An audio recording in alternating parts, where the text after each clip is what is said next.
करम विधात के हाथ में कन्हैया से मिला जाते हमारा तो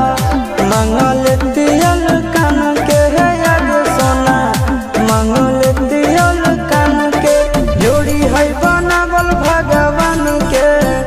दोष न है इंसान के है याद सोना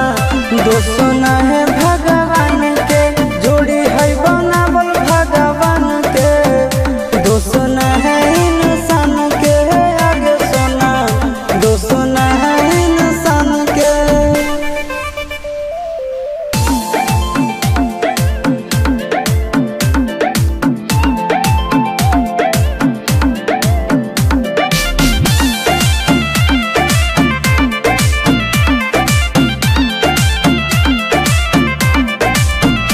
आगे तोर नहीं कसूर नहीं हमर कसूर गे दोनों के कैला का ऊपर वाला दूर गे